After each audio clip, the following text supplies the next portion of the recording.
turn pro as a boxer, I'm going to have a pro fight. And it's right, I'm going to have a pro MMA fight.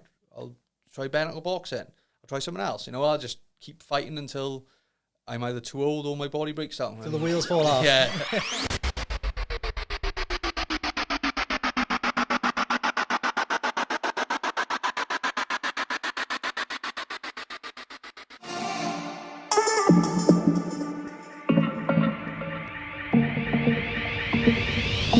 Experience Real podcast. James, thanks for coming in, mate. No worries, mate.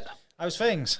All right, mate. Yeah, it's my first week back walking, so a little bit different, like. You had an operation, or? No, I was meant to fight in that the BKB lockdown show back in November, and it was like the first one scheduled for ages. So I got permission off the council to train, so I rung up this pro I know. I was like, oh, can you do some sparring? And you went, yeah. So I done a week in the gym, went sparring, and I thought that someone had fallen on the back of my leg. So I looked behind me, I was like, fuck, what's that? Went to put a step back, and my leg went, and I'd snapped my Achilles. Oh, shit. Yeah, so, you know, like the bottom bit, that was just flesh, couldn't feel the tendon. And the only reason I knew, like, what I'd done is because I'd seen David Hay do it in his fight, and I was like, oh, I've snapped my Achilles. So I went up in A&E, they stuck a cast on me, and I've been in a boot for, I think, about 12 weeks now, so it's the first time I'm sort of mobile. Oh, nightmare, mate. So that's kind of put a stop on things for a bit, is it? Yeah, well, I was hoping to fight in that show in November, and I'd had already 2 scheduled last year that got pulled because of COVID. And they got another show in March, but it's only 8 weeks away. I need something probably another 4 weeks after that. So I can't run or nothing for months yet, and I got another week rehab to go before I can even start doing, you know, just like weight standing up. So, yeah. BKB lockdown 2 is out the question for you then, really? I think so. I don't want to say it would have to be like a 3-rounder, and depends who the type of fight is. You know, I feel with them now. I'm on the level where I should be fighting for belts, you know, or big names, and I don't think, you know, I haven't trained properly since maybe the last week in October, so it'd be too soon. Do yourself a disservice, like if you went in now, maybe. Yeah, you know, I feel pretty good, but I haven't punched a bag since, you know, October time, so I don't know what my reaction's going to be like. I've tried, and my foot just wants to keep, like, you know, going flat on the floor. So, probably I'm looking at probably April, May time. Which, funny enough, I have had an offer for a fight in April, May time. So, have you? Yeah. Yeah. Who with? Or? I don't want to say too much yet, because they've asked me to keep it under wraps. I'll tell you off air after. But they asked me to keep it under wraps until their next shows. But it's a company abroad, so. It's a bit of a mental setup, so. Oh, is it? Yeah, that's pretty crazy, isn't it? Yeah, so I messaged this guy before, and he's like, oh, when could you fight? I was like, oh, I said I've snapped my Achilles. He's like, oh, message me 2 months before you're ready, and I'll get you ready. So I messaged him saying, oh, look, I'm out my boots. When's your next show? So we can get you on in, it's either end of April or May. They haven't decided yet. I was like, oh, I can go. He goes, yeah, cool. Let me get the February show out the way, and I'll give you a call. And awesome. So you fight by fight with BKB then? No, I was under contract with them, but I think my contract's expired. I don't really know where I am with them, to be honest, but this is, it's not BKB. I'm only contracted with them to fight bare knuckle. Then I can do it. All right, so you can go do MMA outside of them. I still, you know, I've got I got my own MMA management company who look after them, although, again, I haven't fought for them for, nearly 2 years now, is it? 2 years in October, I haven't done MMA, so, yeah, I just take whatever comes, mate, to be honest. If there's boxing, there's boxing. If there's bare knuckle, there's bare knuckle. It's just... Yeah, what was your last MMA fight? Was that Oban? Oban, yeah. I had one scheduled in January 2020, but I went up to work in a show in London. I pulled my arm, so I was like, oh, look, I'm not going to, you know, go in injured because I've come off a loss anyway. And then it was funny because we were sitting in this hotel in London, and we were all sat there watching the TVs, and they were talking about this thing coming over from China, this COVID, and we were like, oh, it's probably like swine flu, it's all a load of bollocks. And then, like, there was loads of Chinese people at the show with, like, masks on, and we were like, fuck, they look like they're taking this serious. And then all of a sudden, we were all knocked down, so it was like, it's mad, because that's the last time, you know, I was sat down thinking about a fight, and here we are, like, today, still no fights. It's madness, isn't it? It's proper turned the world upside down, and for the smaller shows and stuff, it's kind of put a halt on it, really, isn't it? So Cage Warriors have done a couple of big shows, really, haven't they? But yeah, it's you know, it's disappointing for, like, you know, some of the pros starting out. There's a couple of pros in Swansea I was sparring with, and they're like, we can't fight the amateurs as well. There's no amateur scene. I don't know what's happening with the big tournaments with like, Team GB and the Welsh Championships, but for the guys who fight at club level to try and make it on there, there's no fights and there's nothing going to be scheduled because the pubs can't open. So you can't have the pub open, you can't have the show on. So I don't know how amateur boxing is going to like recover from it. No, I don't know either. You think there's going to be like a kind of gap in there in the talent yeah, pool, exactly. you would imagine at some point. You think about like some of the kids who were like maybe 13, 14, maybe a little bit older when they started like drinking and hanging out in the street corners, whatever, and they could be and ahhing whether to carry on boxing. They could be really good, and now that this break, they might just think, screw it, I'm not going to bother anymore because I may never go back. Yeah, exactly. And I know kids who've done that because they've had an interest in rugby, and they're really good boxers, but like they want to play rugby, so they've gone and played rugby instead, or they've gone and played football, and this could just I could kill them. And it's probably the same with like grassroots at every level at the moment. Rugby, football, kids just gonna bother playing PlayStation in the house. Yeah, they're top gamers. They probably earn more money. I know, exactly, the way it is, isn't it? Yeah, you won't have to get any broken bones or nothing either. You see some of them, they're pulling in some serious guy now. Oh, I know. My daughter, I was like, I've never took an interest in Fortnite, and she was like, "Oh, can we download Fortnite?" She's like, "Yeah, go on then." I was addicted to it in like 2 minutes, and she was like, "Oh, can I have a go?" I was pushing her off. I was like, "No, I'm playing it now." Like, I got that. I had PUBG on my phone. I don't know if you ever heard of that. No, it's very similar to Fortnite, but it's more like catered for adults, I suppose. Yeah. It's a bit more gory and stuff. And I was playing it like mad. And then next thing you know, my missus is like, "What the hell are you playing that for?" Because I was like obsessed on my phone all day, and she was just giving me shit. I was like, just play one game. I come in from work a couple of days later and I found her on the sofa like she was just playing it on her own. That's the thing. Like, they're so addictive. And, like, there's nothing else to do at the minute. So, I'm trying to get my kids to come out for walks with me and take the dog out and stuff.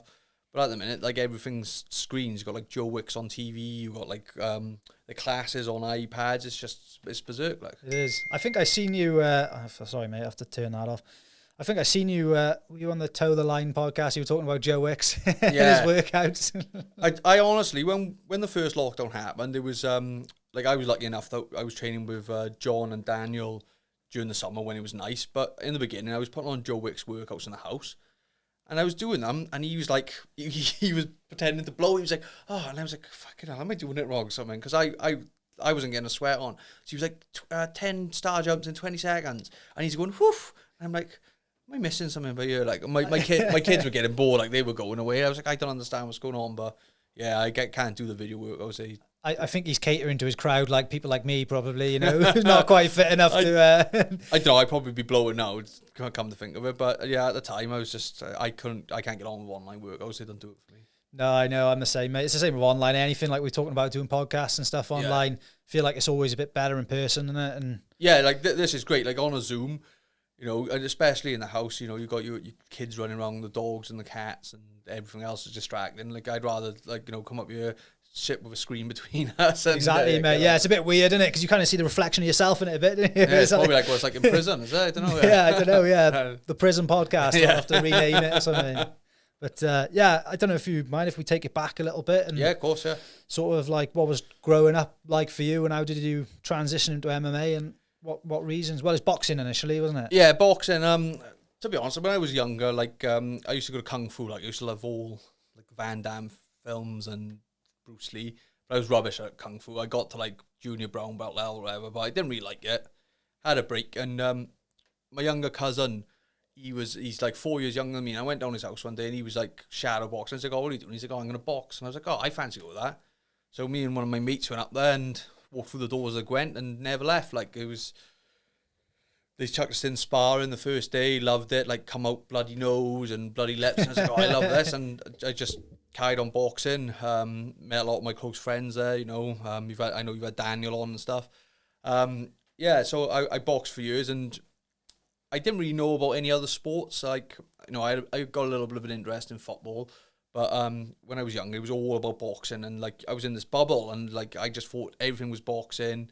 Didn't know anything about turning pro. Just loved boxing, and then I was pro for a couple of years, and John was training in John Phillips was training in different gyms, and he come up and he was like, "Do you want to have a cage fight?" And I was like, "Oh, John," I was like, "I don't know nothing about cage fighting." And the only thing I'd ever seen about cage fighting is, do you remember the TV channel Bravo? Yeah, they used to have a thing on it, right? It was like America's Hardest Men.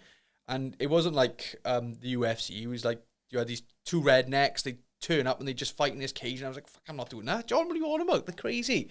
But he's like, no, that's all right. And that's just ended up getting into it that way. You know, he pulled me into it. And I went back and forth between boxing and MMA, and I've just ended up getting like, I think I got like a little bit of an addiction to fighting, to be honest, because I just say yes to anything. Like, Is it? Yeah. Well, whatever they want me to do, I just love it, like anything. Yeah, I've seen that you're willing to say yes on short notice and everything, aren't you? And yeah, like I'm not one of these type of people who has a camp. I'm not great in the gym. You know, my trainers will tell you I'm rubbish at the gym. I'll like turn up late or I'll thing, but I'm always fit. You know, I'm always ready. And if it comes to sparring, I could jump in and do 10 rounds straight off. You know, it's just part of the way I am. So I always believe that if you're fit and healthy and a fight comes up, you might as well take it, because you know, I'm 34 now. I haven't got long left, and I want to look back and say, you know, I might not have been the best, but at least I chased my dream, you know. And I've had like, I don't know, probably over 100 fights now, maybe 110, and it's, you know, that's what I want kids to realise. Like, you know, you got the amateur MMA boys who are like, oh, I'm free, you know, it don't matter. We had like 70 odd amateur boxing fights, 70, 80 amateur boxing fights. I don't know my record. I know I won more than I lost, but I don't know my record. Like, you know, you just it's crazy, like nowadays, isn't it, to think that. You know, the way like some of them are, like, I don't know if it's the same in boxing anymore, because I'm not, but some of the MMA boys, they're like, yeah, I'm 7-0. You want to get out and just have as many fights as possible against, you know, whoever you can, because that's your apprenticeship. And once you've done that, then worry about your record when you get to the pros. Yeah. You know, it's kind of changed the mindset now of the way you've got to be. Everyone's like celebrating going 3-0 an amateur. Just get out, have 70 fights, and then turn pro. Like, it's crazy, isn't it? The difference between MMA and boxing with the amount of amateur fights you have. And yeah, I think with MMA it's a little bit different, because you know there's a lot more skills involved, and you know you could end up fighting an amateur MMA boy who's, you know, black belt BJJ, you know, so I can understand there's a difference, but I do think as well that some people think too much about the records, where, like, a good example is Scott Pedersen from Swansea. He's had about 30 amateur fights, and he's fought probably the best amateurs, you know, in the world. He's gone out and fought anybody, and you know, he never cares about his record. I know he's won probably about 20, 21 of them. But that's the type of, you know, fight amateur you should be. You don't care what your final record is, because you've got all this experience to turn pro. Clean slate then as well, isn't it? Realistically, and he's going into it with all that experience. Yeah, he signed. He's won. I think he won silver at the Europeans amateur. He's won like a kickboxing British title. You know, you want to turn when you're turning pro. Then I know they don't get the same sort of signing they do. You don't sign with like Matchroom or anything with MMA, but you know, he's got all this experience. You know, he's naught and naught, and he's fighting a guy who's naught and naught. So, you know, this guy could have had no amateur fights, just turned pro. So it's the same. Like, you just got just get out and fight. Like, he could be fighting one of them 3-0, and he's had 40. Yeah, exactly. Yeah, hell of a difference then, isn't it? Because I can't remember anyone asking me, you know, what my amateur record was. I think they ask you for the MC, but they never used to ask you, oh, how many amateur fights do you have as a pro, because it's done then. It's out the window. Yeah. You know, when you went into like MMA and boxing, did you ever have like greater goals like Bellator, UFC, that sort of thing? Or it's funny, mate. My mate one of my best mates, he sat me down. He's like, "What's your goals?" When I was boxing, I never thought, right, I want to be world champion, or I just wanted to be a pro boxer. I wanted to be like pro boxer and just fight.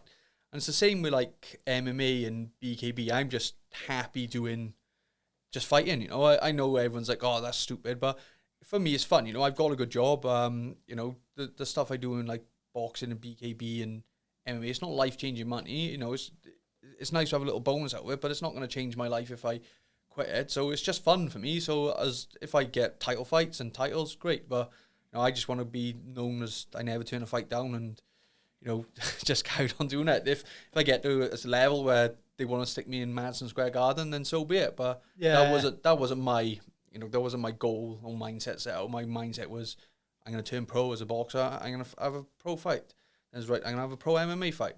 I'll try bare knuckle boxing. I'll try something else. You know, I'll just keep fighting until I'm either too old or my body breaks down. Till the wheels fall off. Yeah. Or my wife, she's wanted me to quit for like the last 5 years. So she wants to put a stop to it, does she? Oh, she's like anti-fighting. She hates it. She's been to a couple of fights, but she ends up like running out the room and like looking through the crowd at the back behind him. So yeah, no, I didn't have any goals like that. I know some people are like, oh, you know, you're lying, but honestly, I just happy to carry on fighting. I chased a dream. My dream was to fight, and that's what I do. Yeah. Well, mate, I can see like the attraction in fighting. Some days I have like different opinions on it. I've never done it, so I completely respect what people that do. And sometimes I think like, oh, it's fucking amazing. I love watching it. I can see why people enjoy doing it. I've done like a bit of sparring, my mates messing around and stuff. It's good fun, isn't it? Like, yeah.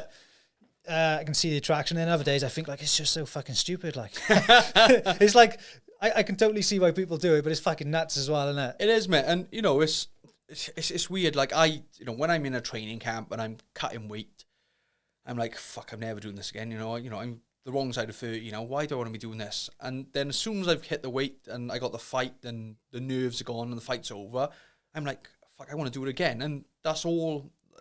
It's a weird feeling. Like everyone says about the buzz of the actual fight, but I just love the whole build up, everything.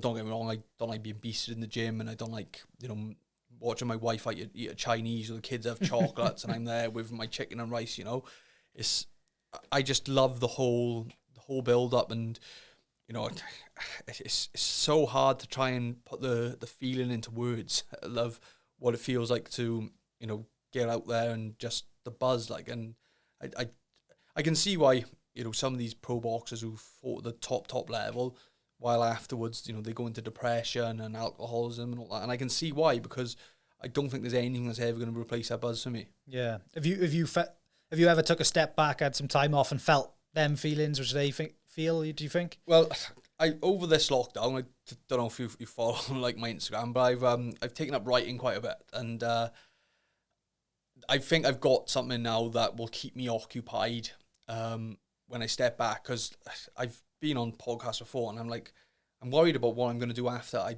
literally don't know, because fighting, I've been boxing or, you know, MMA or bare knuckle since I was like 12, 13 years old, so it's a huge part of my life. So I'm sometimes I'm sitting there, I'm like, what the fuck am I going to do after? You know, I don't want to be just that person who's, you know, in my job or whatever, because for me it's like, fuck, I gotta fight, I gotta do this. So it's a big worry, but like I said, over like the summer lockdown, I started like taking my writing a bit more serious, and I've had quite a lot of success with it. So I've got something else now that's going to keep me occupied. Yeah, you know? that's cool. Not that I'm thinking about quitting anytime soon, but I am. You know, as I said, I'm 34 now, 35 this year.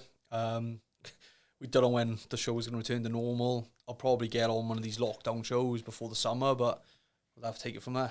Yeah, I think it's good though to have that creative release, whether like you've obviously found it in martial arts and boxing, and to find it then doing that, it's like a total contrast, isn't it? But it's great that you found something that you can transition to. Yeah, it's funny because I wrote, like, when I was like 7 or 8, we went to Borver House, it's down the Gower, the thing, and I wrote a poem, right, and it won like a competition, it was in the paper or something. And so I've always done like this little thing of writing stories, but I never thought they were any good. I thought it was just like a stupid hobby, and I never thought about it too much. I was always like work, training camp, family. So over the summer lockdown, I was playing around with a bit more, and I thought, I'm going to write the book here. Started writing it, and I was like, right, this is shit. I don't know what I'm doing. So I started speaking to a couple of like people from Swansea who were involved in like poetry and writing, and they're like, yeah, just, you know, chuck a couple of things over. So I was like, they're just going to come back and say I'm rubbish. So I chucked a few things over, and they were like, oh, that's good. We're going to put them in my magazine. So I was like, all right. And then it kept happening, and then here I am now. I've signed a deal with someone to have like a poetry book thing. So I've got something else. I've got like an out if I need to, and something that's going to take up my time. It's not that I'm looking for an out, but it's, you know, I found another hobby. But I don't know if it's going to, you know, it's not, having a poem accepted or a piece of writing accepted is not the same buzz as a fight. So, Totally different feel. Yeah, so I might have to like kick off a couple of poets or something and see if I can get a fight with them or something. A word of wars. Yeah. Fucking hell. Yeah, class though, mate. It's good though, isn't it? So you've signed some sort of deal with them. That's amazing. Like, yeah, it's you know, I'd give them a little bit of a shout. It's a small indie publisher. They're getting more and more. I say small, it's doing them discredit. They're getting bigger and bigger, close to the bone. And I spoke to a couple of them, and they were like, "Oh, we like your work. Do you want to? Have you ever thought about putting a poetry book together?" I was like, I only got like 5 poems written. And I was like, yeah, go on then. So I wrote a load, sent it off to him. He's like, yeah, we'll sign a book deal. And, you know, it's really different from the boxing community being part of them. Like the boxing community, like everyone's like, you know, dissing each other, calling each other out. The poetry community, they're all like, they're really like helpful and, you know, guidance, because they don't see you as like rivals. It's like they're all helping you, and they've been great. And yeah, just taking it to another level and in a short space of time. So yeah, that's cool, mate. That's cool. How, like, what does the creative process look like for you? Like, for each poem, do you take a certain amount of time, or does it just take as long as it takes? Or I'll get an idea that pops into my head, and I've got to write it down. Like I'm quite what's the word? Not an anxious person, but I'm like, if I've got a fight, all I think about is like the fight. I'm like, right, I got to fight. I got to do this. I got to train. I can't miss training, and I got this like one track mind. And it's the same when I'm writing. If I'm driving the car, and I'll think of an idea, I'm like, fuck. So I'll put Siri on. I'm like, right, voice note, write this down, and get the idea down. And it's the same. I'll wake up some mornings, and I'll be like, right, I got to write this down. I got this idea in my head from like, it must be from a dream or something. I'll run downstairs. I'll write it down, and then I'll flesh it out. I don't usually like the redraft stuff. I like to do it quite raw. Once it's down, then I'll send it off somewhere or I'll keep for myself. Depends on, you know, the mood. It's mad. And do you know what? I think I've got a little bit of addiction to that as well now, because I'm just finding that, because I haven't got sort of the fighting on my mind, I'm sitting down and writing most days as well. it's good to like take your mind off that a bit as well, and not like over obsess as well, isn't it? It's like, yeah, it's you know, I'm seeing all these like BKB boys that are fighting for titles that I should be fighting for. You know, there's people taking off, and you know, I'm not jealous. I'm envious. You know, I want to be in that position, but I can't. I'm injured, so I've got to take my mind off it another way. Otherwise, as I said, being stuck in the house, you know, we're going to drive yourself up the wall. Yeah. Do you do any like sort of meditation or anything like that? I added that app, you know, the Headspace app. Yeah. I done the first 10 of them, and then they're like, oh, it's now $7.99 a month. I was like, oh, I'm not paying that, but it's on it's on Netflix now for free, so I'm gonna try and do it again. But it's finding time for me, you know. It's, you know, we wait for my kids to go to bed. Once my kids are in bed, you know, I have a couple of hours with my missus, and then she'll maybe go to bed. My missus like a 12-hour sleeper, so sometimes she'll go to bed at the same time as the kids, and I'm sat on my own, so I'll watch a film, or I'll be writing. So yeah, it's a bit hard to find time. I know it's only 10 minutes, but finding a quiet spot in a house with like 5 other people it's hard to do. Like, it's the hardest 10 minutes of the day to find. Like, I try and do it, and I may have a good couple of weeks of doing it, and then I might not do it for ages. Like, for some reason, it's such a hard thing to do, to sit down and do nothing for 10 minutes. Yeah, exactly. And it's so weird how you can't, like, it should be the easiest thing to do is to do nothing, but it's one of the hardest things to do. We got like a quiet room in work, and I was going up there, and do you know, what's that guy called? The Wim Hofman? Yeah. So I started doing that about the breathing, and I was up there, and I was like, right, put my feet up on the chair, lie down, right. And then I'd be like, is that 5 minutes? And I'd be looking at the timer, and like, you're meant to keep your eyes closed and stuff, and I was like, oh, it's only 2 minutes, and the time just seemed to pass so slowly when you're not doing anything. Yeah, I know, it is mad. I know you think it's been like 10 minutes, and you look at it and it's been like 2 minutes 30 or something. And like, I find it hard to do the meditation, because they're like, I'll let your mind drift, and I like, my mind will disappear, and then I must have missed the buzzer, and I'll open my eyes, and it's like, oh no, like you said, it's like 2 minutes in, and like another 8 minutes of this. It'd be good for you, because it's probably quite close. It's where is it? It's in Swansea. The Lazy Frog flotation place. The guys have been there a couple of times, but I've never got round to it. It's good, that is. You've done it, have you? Yeah, I've been down probably 5-6 times. Oh, is it? Yeah. I find, like, at one point, I haven't been for ages, because obviously you can't. I went, like, when the lockdown was lifted a little bit in the summer. I'm actually supposed to have the guy on here at some point. Is it? Bloke who owns the place. Just try and get a bit more knowledge on it and stuff. And, yeah, I find if I did a couple of months without it, and then I went, I was like, I feel like my stresses went for like a month or two. It was like weird how it lifted it. Yeah, I fancy trying it, because I don't know. Do you remember that episode of The Simpsons? Have you seen that? Where I don't think I've seen that like that. Homer and Lisa, they go to a flotation tank, and it always reminds me of that when people mention it. But one of the guys from Swansea, he's gone, and he said it's really good. So yeah, it's something I want to try. Like, it'll probably help you with like recovery, and also for your writing. Although trying to write something down in there, you're probably not going to be able to. I'd be banging the door to let me out. But no, it's great. Like, it's so it's weird. Like, I didn't know if I was awake, asleep. I was kind of going into like, Oh, is it? Because I've been a few times. They reckon the more you go, the better it is. Because it's like with a meditation, your mind wanders and stuff. When you first go there, you're kind of thinking about like, oh, I got to walk in there, I got to do this. You're trying to think about the process of how it happens, and like you overthink it. When you've been there 3 or 4 times, then you kind of it all comes natural to you. Get in there and you get into the zone real fast. Yeah, I'm gonna have to try it, to be honest, but God knows when that's gonna be at the minute. I know, mate. I know, but it's quite. They only have 2 or 3 people in at a time, so it was one of the they're first. closed at the moment. They are closed at the minute, yeah. But it was one of the first places to open last time. Yeah, well, they've said, haven't they, in Wales, gyms and all those facilities, they're going to be the first to open this time. So, but like stuff like the Lazy Frog, it could be seen as an essential product because people might need to go there for like their mental health and stuff. It's definitely, mate. Yeah, I agree. Like, and gyms especially. It's crazy. I know a couple of people who suffer from ADHD and stuff, and they need the gym. At the minute you can't get out and run as much because the weather's always shit, and you can't train your garden like you do in the summer. They need the gyms, and I think I don't know the figures. The lockdown, I haven't been paying much attention recently, but there's got to be more people suffering from not having the gym than getting COVID. There's got to be. Oh, I'd say like I've had times in my life where I've been like depressed, and I felt like I've come out of that and I've found myself in a better place, like exercise, meditation, doing these things, to keep yourself in a good place.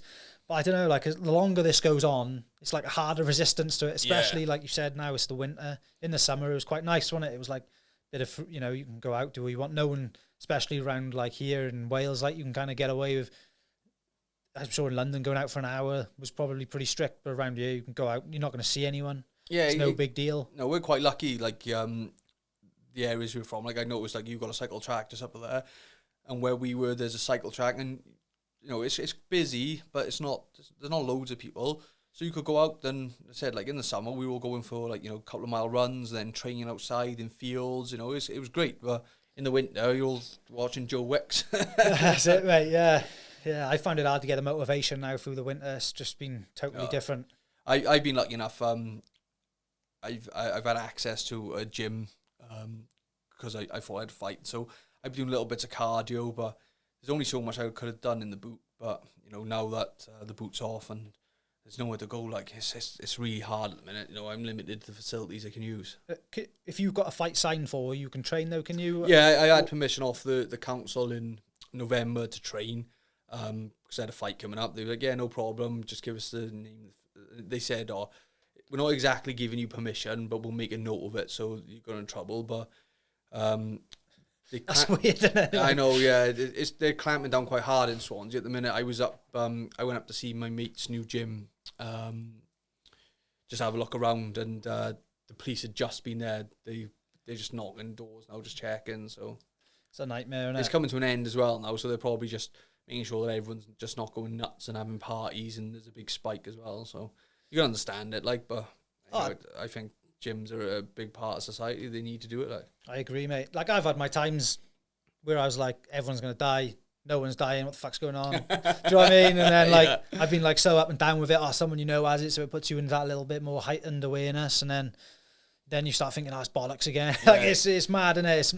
It's like you said, like when it was first happening in September, like March time when I come back from the show and we got furloughed, I was like reading the paper every day. I was like, fuck my kids and everything. It's going to be like, World War Z, everyone's going to die, it's the apocalypse. And then it's like, they're saying I can still go to the shop and stuff. I don't understand this. And then they were like, oh yeah, you can still go to the shop, and if you want to, you can meet like 3 or 4 people outside. So I was like, it can't be that bad. And then it falls off, and then they're like, right, there's a new variant. It's everyone's getting it. And like, oh no, it's a new variant. They're all gonna die. And then it's like, but they're letting me go to the shop still. So I've stopped since Christmas time. I've stopped keeping up with it on the news because it's really hard. And I was going down like conspiracy rabbit holes and stuff. It's really hard to separate the bullshit from the truth, even from like the BBC and the papers that they're like 100,000 deaths from coronavirus. Star underneath might be another death. It's that type of thing. Yeah, like, I'm not saying it's like fake disease, but I think they're blown out of proportion. Well, just like you said, like, in the last 28 days, like at the bottom, which is what they put in it, it's like, well, that figure at the top is used to scare people when it's like, it's not an irrelevant figure. People are dead. Like, and of course, yeah. it's not a true figure. So let's like have the truth, and then we can make like a real decision on it. Yeah, it's mad, and I was going down like the conspiracy theory rabbit holes, and I ended up arguing with like anti-maskers and then like extreme pro-maskers. Like for me, going into a shop, put a mask on for 5 minutes, doesn't take any of my freedom. It's better than me standing there arguing with the shop security guard who's not his fault. He's been told what to do. And then you got people going, it's the same as Nazi Germany. I was like, what? And they're like, yeah, they were making them wear masks in concentration camps. I was like, I'm sure I studied that in school. I've never seen anyone wearing a mask. Yeah. But you can't argue them. It's their belief. And how we end up talking about COVID again. It's everywhere. I can see how it happens, like with people like losing their heads and stuff, because things do progress, like, and you don't know where it's going to go. The power control, like people having power trips and stuff in the government. But yeah, you just got to hope that none of that shit happens. Like, I don't know if you know, but in China at the minute, they've actually got like concentration camps in China. Yeah, for the Muslims, isn't it? Yeah, it's like fucking insane. Like, you don't see that in the news, do you? No, exactly. I to be honest, I seen an article, and like they had like this little concentration camp for re-education, they call it, because they don't want you're not allowed to follow religion. And then within like 6 months, a Google satellite had gone over and the facility had grown. There was like 100,000 people there. And it's like, like you said, how's that on the news? Like, they're like, apparently they're harvesting organs as well. You can't, but how's like, that's persecution. That's like a war crime. If it happened in any other country, like in the West, there'd be murders. But it's, because it's China and there's such a powerful figure and no one said anything. But you said there's concentration camps. Like it's fucking insane. Isn't it's it? like going back like 60, 70 years. That's not the world we live in now. That's what we think, isn't it? Yeah, exactly. That's what we think, mate. I feel like social media, like you can expose so much with it, but at the same time, you can hide so much as well, can't you? Because like you just put all these things, like if someone searches for something, they're not going to go 100 searches deep to find maybe the thing that could be the truth. Yeah, exactly. It's like with Trump and stuff, Twitter and that blocked him, and they're like, oh, censorship gone wrong, and then you got these other people saying, it's dangerous, like, the way it's hard to determine what the truth is, and that's why I've started staying away from it, because I was like, oh no, Trump's gonna get back into power, Biden's, it hasn't happened. I was like, what are these guys all on about then? It's hard to.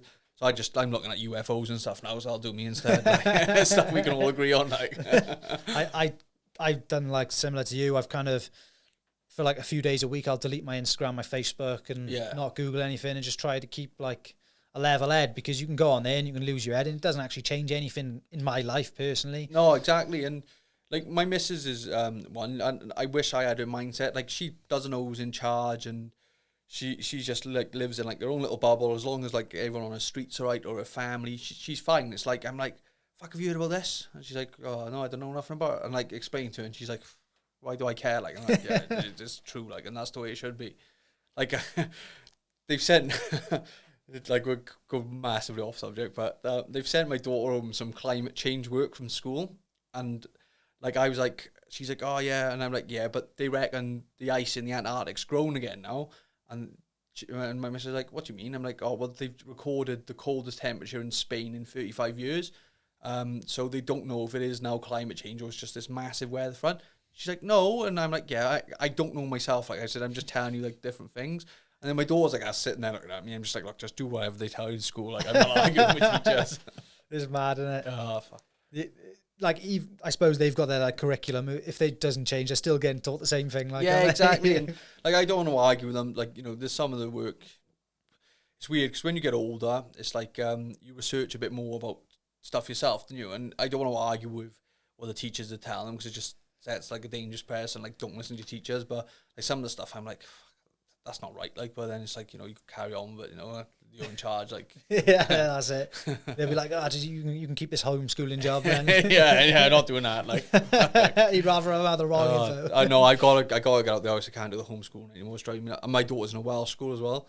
I can't speak a word of it, so I'm just like, she's like, oh, I don't know what the word is in Welsh. Like, well, I don't know what it is. It's writing in English. I don't know.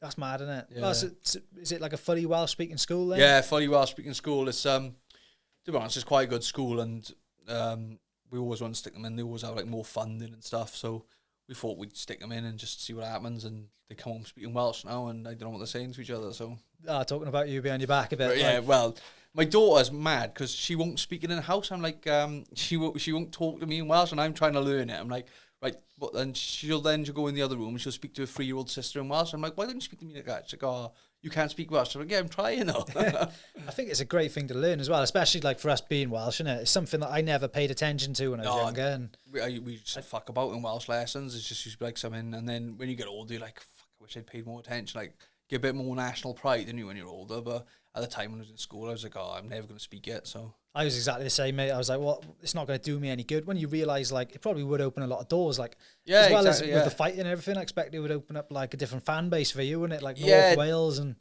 Exactly, and, you know, like, Brett's a good example. I think one of his autobiographies, he's got, like, a little one that come out, and that's all in Welsh, you know, when it reaches, you know, you don't see many... you know, Welsh-speaking UFC stars. Well, I think he's probably the only one. I don't know about Jack Shaw and Marshman up here, but John definitely doesn't speak Welsh. But, you know, he's got a book all in Welsh, and he's, you know, been in the UFC. You know, that's like a landmark, really. Definitely, mate. I think, well, I don't know, I can't say about Jack up there, but I would imagine, like, I know most people around this area don't speak Welsh or have had interest in it, but... Yeah, no, it's a good thing to have, and I think apparently if you can learn another language when you're in school, it's easier to learn a third language, so she can maybe learn Spanish or something. Yeah, it's awesome, isn't it? Yeah. I don't know, do you want to go back to the BKB a bit? Yeah, no, we fucking went right off right off on a tangent on a mad one, but... So, I can't remember what I was saying now, because we were talking about COVID, but yeah, I've been missing out on these lockdown shows. There's, I was meant to fight for a British title against Scott McHugh, and he's now fighting for the British title against... I can't remember his name, Lee Sun, I think, Nathan Lee Sun, who's fought for world title before, so I don't know if they're going to offer me the winner after that, but at the minute, because of the way lockdown is, everyone seems to be fighting at a higher weight. I don't know if it's because obviously there's access to the gym, so they're fighting for a British title, I think anyway, because they haven't announced the weight, at a higher weight. I know a couple of more people have had fights announced at higher weights because I think everyone's worried about cutting weight and stuff with the current climate and stuff. Yeah. But no, I'm watching them all building up, and said, like, I'm a bit envious, you know, I want to be in there, you know, that they should be my titles, but I just have to see now. Said I'm going to start back training, I think 2 weeks properly. Is it next week's weights, and then I can start hitting the bags and stuff again, so we'll see where we are. 8 weeks is a bit soon, but they'll probably have to put another lockdown show on before this all gets properly lifted. Yeah. Said I've got something else in the pipeline, like as I said, so I'm going to aim for that as my comeback date. If it doesn't come off, at least I've aimed for it then, but we'll see how we go. Get the training in, and something might line up somewhere else anyway, but who do you see as your opponent? Who would you like it to be in BKB? I honestly want Scott to win the title, because me and Scott were meant to fight, so for me, you know, the first two last year, COVID, you know, which we won't start talking about again, but COVID turned the shows, you know, on their heads, and they didn't happen.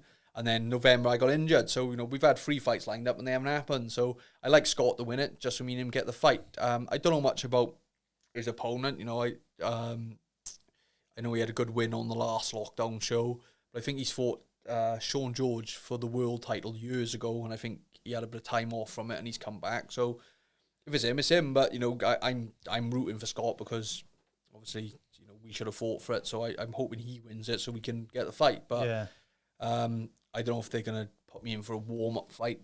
You know, as I said, it's a little bit difficult because I'm probably, you know, at quite a high level with them now. So yeah, we'll see. There's other fights going on at different weights. They're all in and around me, so they might offer me a world title next against someone who wins it on one of these lockdown shows. You know, I don't know. Yeah. So whose weight class would you be in? Who's the world champion at your weight class? Well, there's 69 kilos I could probably make on the day of a push, which Dan Chapman and Sean George are fighting for the world title. It's a bit difficult because they're both my mates. So then the next weight up was 72.5 kilos. And I think Sweeney's the champion of that weight, or he was meant to be fighting for the vacant title against Tyler Goodjohn, and that didn't happen. So I don't know if that's vacant.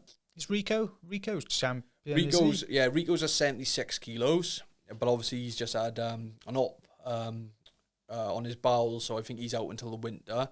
And then the weight above again, I think it's either 76 kilos or 80 kilos, something like that. I think that's vacant. But I don't know if Barry Jones will be in the mix of that. I know he's fighting for a British title against Paul Hills. I don't know if they're going to get him to fight for the world title after. So I could fight anywhere amongst them. I'd prefer not to go above 76 kilos, to be honest, because realistically I should be 72 kilos, but it's whatever's offered to me. I'm going to have to take it at the minute. My window's getting smaller. And you got to stay relevant as well. They can't. Although, I haven't done anything wrong. I haven't lost with them. But by the time I come back, if it's, say, May, June time with them, that's 18 months out. So, other people could have risen up in the meantime.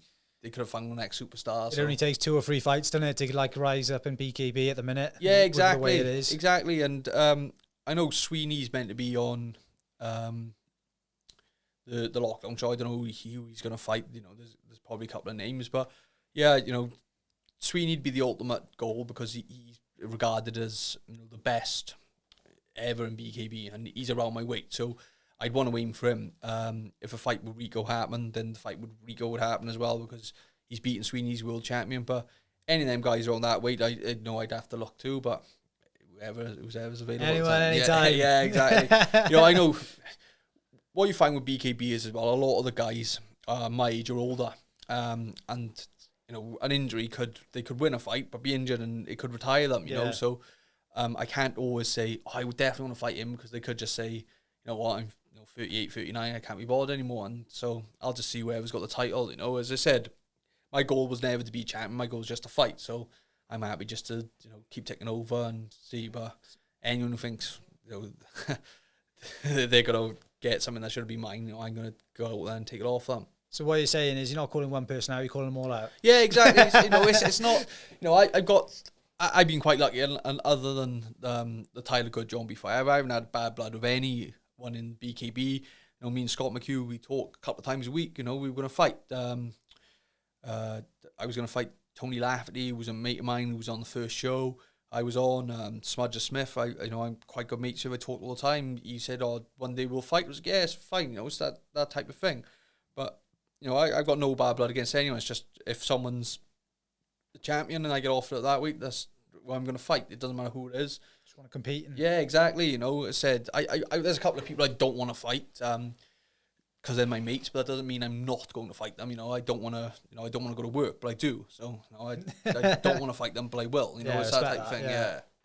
So Sean and Dan are fighting. That's obviously a huge fight, isn't it? Yeah, exactly. Yeah. Can you put a prediction on that? Or you don't want to say because of the. Yeah, it's a bit hard for me to say really because Sean was one of the first people who got me into the BKB. He come on a podcast that I actually paid off, and I had to do it on his own because I was training. And when I was listening back, I was like, "Fuck, I'd have a go at BKB." And I spoke to him, and he was one of the first people who got me involved. So me and him have done loads of rounds, and I've known Dan.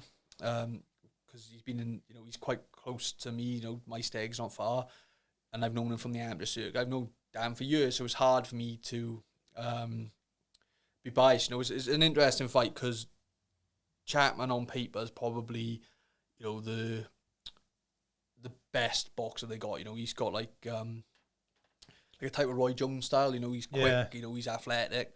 But like Sean George, he's a warrior. He's been through it all. He could walk through fire, and he's probably one of the hardest men I've ever seen. Training, he's up at 3 a.m, and then getting splashed with cold water before going to work.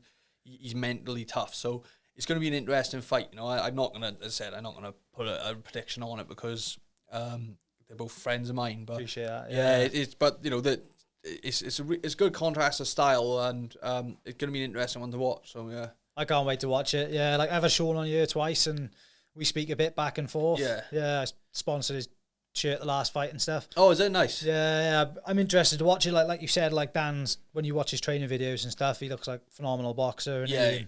And then like you got Sean, who's gritty, tough, and he's done it all, isn't he? In BKB, and it's a different sport at the end of the day, isn't it? Yeah, exactly. And with the BKB, it only takes like one punch and you could get a cut, and that could be a cut in, a fight ending cut, it's you could miss and break your hand. You know, it doesn't mean just because you're, you know, the more skilled or the more talented that you're going to get the win, because, like, you know, Dan Chapman, he's probably like levels above everyone in BKB boxing wise.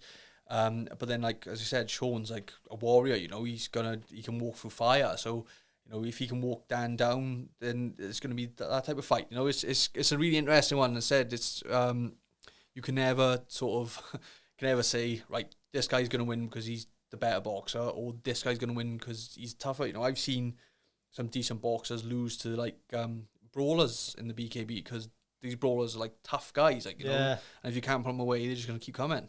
I seen in your last fight, was it Hibbert, your last fight? Yeah, Hibbert, yeah. Like, there was a fair bit, I heard that you train a bit of wrestling as well, alongside, obviously, for your MMA and for BKB, even when you're in camp for that. And you could see that probably come into play in that fight a bit, because there was a lot of tying up, wasn't there? And that's bound to drain you and your opponent, I imagine. It's funny because a lot of the guys in BKB, they don't fight on the inside as much, you know.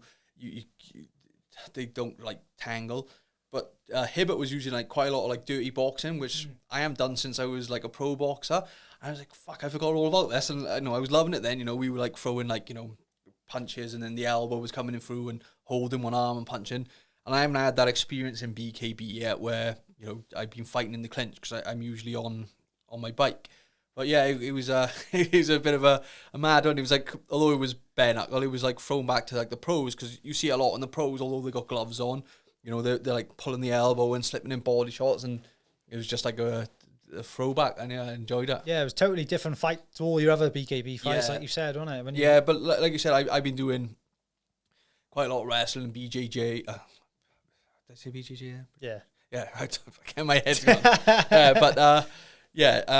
I've been doing quite a lot of wrestling and, you know, jets and that, so it did come into play. And one of my coaches, he's an MMA coach, so we were talking through, like, different things to do with the arm. So yeah, you know, and if I ever went over, like, I think my style would be suited to, like, the American one, but because they do a lot more. They clinch as well. You're allowed to clinch in that one as well. Yeah, you're allowed to clinch in that one. No, I'm not saying that I'm going over them, because, you know, I'm contracted with BKB, but I think I do well on that as well. But, you know, it is what it is. If it's a boxing fight, it's a boxing fight. If it's a clinch, it's a clinch. Yeah, you were looking to try and get the Brad Pickett fight for a bit, weren't you? Yeah, well, he come over. They changed the weight since then, because Brad's really light. I think he walks around with like 69 kilos, but he was the 70 kilo champion. So I was like, oh, I want to fight you. And then he was like, oh, but they changed the weights then, so he could probably make the the 66 kilo weight on the day. But, you know, he's a big name, and I know Brad because he beat. I went to watch him fight Dino Gambitesa for an MMA title years ago. I know who he is, so I was, you know, on him on Twitter, but it never come off. So that would be like, yeah, that would have been a big name when it catapulted you. Yeah, like, and that's what I was looking to do. You know, as I said, like, I don't want to be champion. I want to fight the big names. You know, so like my last 3 or 4 MMA fights, I fought all guys who've got good records, and, you know, no one else wants to fight. And I'd rather just, you know, test myself. Like some people are like, oh, build your record up. So what's the point? I could be 8-0 against boys who I know I can beat, or I could be 4-4 and taking on the best, like, you know. And if I'm not trying to get to, you know, UFC or Bellator level, I just want to fight, you know, then I might as well test myself against the best, and then it's sink or swim. If I win, I win. If I lose, I lose. You know, I'm going to come out with respect either way. Is it a mentality thing with you? You just want to, like, test yourself, like, to see what you're made of? Yeah, exactly. I'm not stupid. Don't get me wrong. I'll never take a fight that I think, right, I'm going new and I'm just going to be cannon for. I'm always going into a fight thinking, right, I can win this. You know, if this guy wants to fight me, I'm going to win this. But yeah, it's and like some of my trainers and the guy who used to run the podcast with Dio, they used to hate it because they're like, look, just come back and, you know, have an easier fight. And I'm like, no, who's this guy? And he's like, oh, he's like 8-1. I was like, yeah, ask him then. Like, no, you can't do that. I was like, yeah, come on, we'll have him. But you know, that's what I want to do. I want to fight. I want to fight killers. I want to fight, you know, people that people are scared of. You know, that's me. You know. Yeah. Did when you were younger, did you ever like get into fights outside of fighting? No, not much, to be honest. I was like quite timid and stuff when I was younger. I wouldn't say timid. I was like a chopsy kid from town, but But no, I've never gone to many like street fights or anything, and I've never gotten to many over the years. You know, we've all had like a drunken fight in town, but I try and stay away from it. I want to be, you know, I want my fighting to be done in the ring. You know, I don't want to be a tough guy or like a hard man. You know, just like I consider it like a martial art. You know, and you see them, and you know, you never see them fighting on the streets, and that's what I want to do. But yeah, so it's just fight wherever you can. The best guys. Like. There's been a well-documented one, not a street fight, well, sort of a couple of people trying to pick on you on it when you were dressed up. Yeah. That seemed to go worldwide, didn't it? Oh, that was crazy. Like, no, like we've all seen the videos. It was more Dan than me. I just ended up picking up my handbag. But I remember going to work and Dan rang me. He's like, "Have you seen the front of the paper?" I was like, "No." He's like, "Oh, you better go get a paper." So I went downstairs to like the news agent we had in work. I was like, "Ah, fuck, I'm on the front of the paper." Like, and yeah, it blew up. Like, and it still gets mentioned now. It's like someone I was speaking to someone the other day, and they're like, "Oh, I didn't know it was you." I was like, "Yeah," and they're like, "Yeah, I didn't know." It's mad. Like every now and again, I'll crop up, and someone will say something that's berserk. Like, I didn't know it was you either. I've seen the article like years ago, and yeah, it was only when like I was looking you up, I was like, "Fucking hell!" I didn't even know it when Dan came in here. Otherwise, I would have brought it up with him. Yeah. Like, but well, we done 2019. We done something with the local paper because it was like the 10-year anniversary, and it blew up again. Like everyone was like, "Oh, I didn't know it was you," and like everyone in work's like, "Oh, I remember that." But you know, it was over. You know, we now 2021. Yeah. It was 11, 12 years ago now. So it was. What's mad is like we had like 3 million hits on YouTube, right? And that was at the time when nobody knew what YouTube was. Like if we had 3 million hits now, you'd probably get like a deal or something, and you know, we had subscribers. But at the time, we were just like, it's just fucking people watching us. It's mad. It is crazy, isn't it? And how did it come about? Did they? I haven't actually seen the video. Oh, we were just on. We were on a night out for. I think we had like a fight coming up in like 8 or 10 weeks time. So it was like a last night out. None of us really drunk anyway. I lived in a house with like John and a couple of others, and we all just trained all the time. So we all went out for it to be funny to get dressed up as women. And we were walking up the Kingsway in Swansea, and these two guys come towards us, and he said something to me. I can't remember what he said, and then I said something back because he had his top off, and he'd been fighting. We didn't know he'd been fighting. He'd been fighting further on. So I said something. He had his top on. He had blood on him. And he come back, and he stuck one on me, and then Dan smacked him and dropped him and his mate. And then my handbag went everywhere, and just scooped up all the stuff, put the bag back on my shoulder, walked in the nightclub, and then that was it. Like, classy beard, like. Yeah, we forgot all about it, like, you know. And then like 2 weeks later, like I said, Dan rang me, and he was like, "Have you seen the front of the paper?"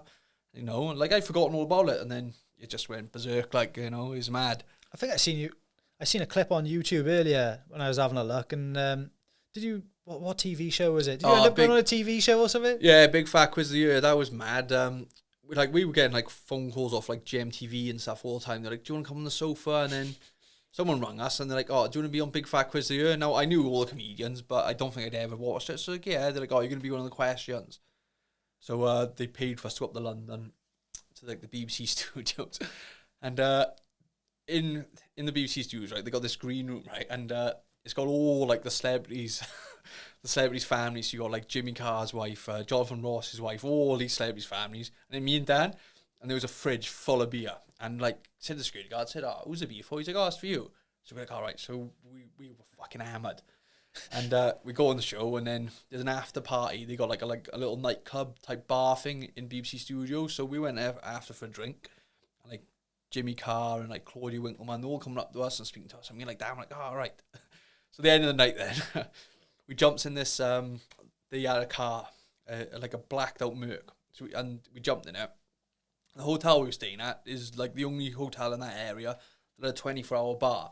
And apparently that's where all the celebrities go to have a drink after they've been in like whatever show they've been in.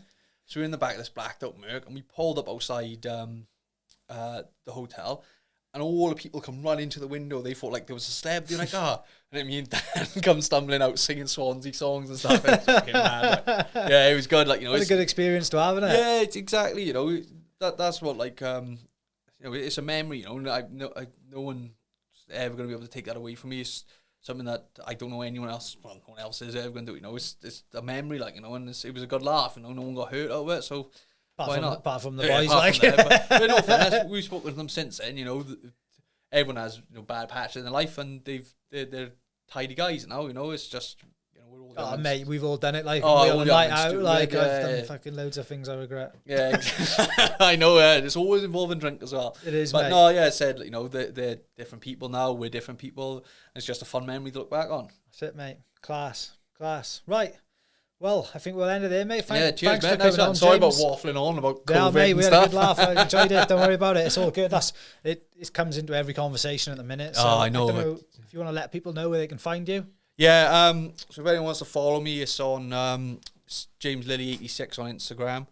I don't know what my Twitter is because I got chucked off the arse. And I think it's James Lilley 1411 on Twitter. I haven't been quite active on it at the minute because I haven't got fights, but we should have something coming out soon. So check out your podcast as well, innit? Yeah, well, if we ever record again, if not, go back and look at the old episodes. You know, we've had people like Sean on and Daniel on and Brett on, so it's good to have a different, like you probably know yourself. Fighters are accessible because they don't get as many opportunities. Brett's obviously blown up with the UFC now, but it's always good to find out their stories. Like Sean George is an interesting one. Daniel and his autism awareness. So yeah, either listen to your podcast or listen to mine. Yeah, check it out, guys, for sure. Thank you very much. Cheers, mate. Nice one. Cheers, Thank buddy. you. Appreciate it. Cheers, mate.